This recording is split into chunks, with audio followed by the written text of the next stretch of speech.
Wright. Carl Wright for 10 years has been chipping away at the trials of the Rip Curl Pro, finally breaking through into the main event here in 2018. And he goes down on that last turn.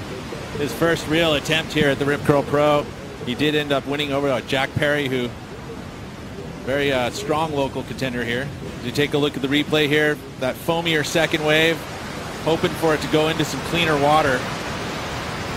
And it really didn't quite get there until it closed out, and then that really hinders the score, that last maneuver, if you don't pull it off. Her in yellow for the first time as well, Pete.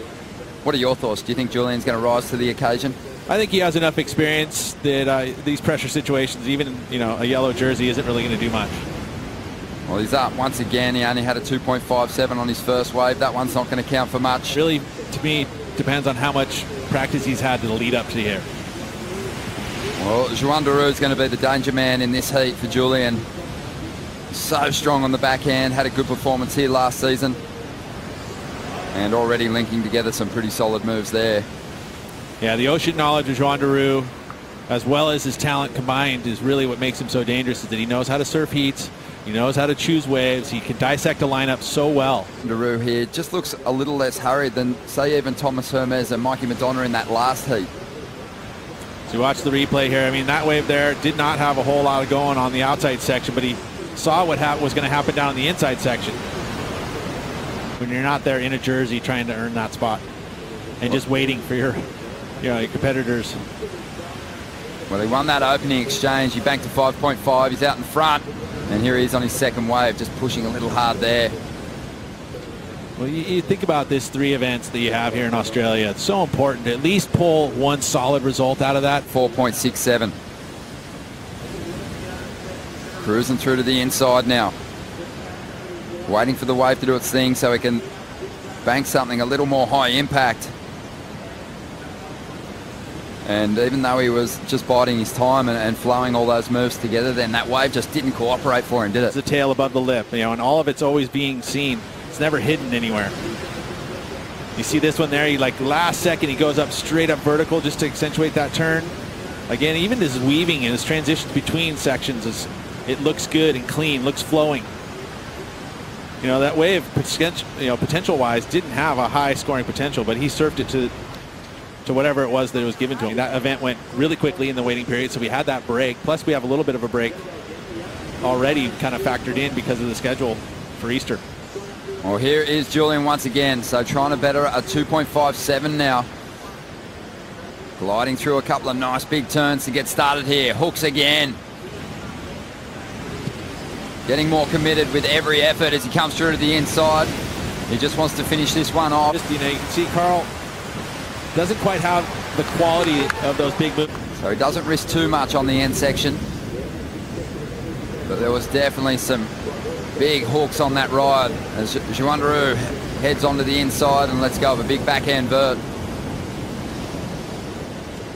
Well, and this is going to be a battle right here. You've got Carl, Joan, and Julian rode his wave a little bit longer, but this is an important paddle back out to the peak. And now here he is in that yellow jersey for the first time in Heat 6. 10 minutes remaining in this one. And Julian. He's looking for those major set waves, which I think is smart.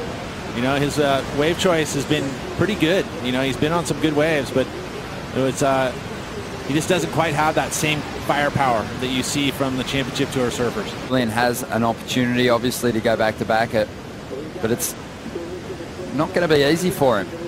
We don't even really know how much form he's carrying with his surfing at the moment due to that injury, so we just have to wait and see. Stay tuned. There is kind of 2 zones to be able to catch waves here. Well, he's up once again, so he did pick one off down the line, but that wave's not really going to do too much. I spent some time on the ski with local boy Jeff Sweeney. As we see Carl Wright, he's going to use his priority here. Scratches over the top of this one.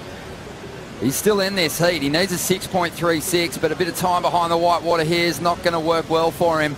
You want to make the most of those big sections on the outside. It did feel like he was chasing the entire time here. Again, first turn, carves it, with that snap at the end and puts him a little bit behind, and so he had to chase it down. And right here, you're like, oh no, can he get there? He does. Not with a ton of speed, but he does get the board above the lip, and he likes it. He thinks it's enough. Well, it was a bigger set wave, but I think that's always nice. You have that little bigger set wave, and then the finish was super clean. Here we go. This is going to test the mettle of Julian Wilson. He's got plenty of speed. He's going to take to the air, is he not? No, he's going to transition down the line. Climbs up into this section, belts it. Off the bottom again, that drawn out bottom turn into another nice carve and gets it back up there for the closeout. He likes it. And he pumps the fist. A 4.5 required. 20 seconds to go, Pete. Your thoughts? Let's have another look at it. Again, long section to get there at first. He thought for sure he's going to the air, and that anticipation was a little bit of a letdown just because we didn't see that. But again, the transition move to that, and then this combo was beautiful. You know, 2 solid turns after with all that speed, utilizing that speed. But the judge, it's in the judge's hands. You got 5 of them up there. You got to please all 5.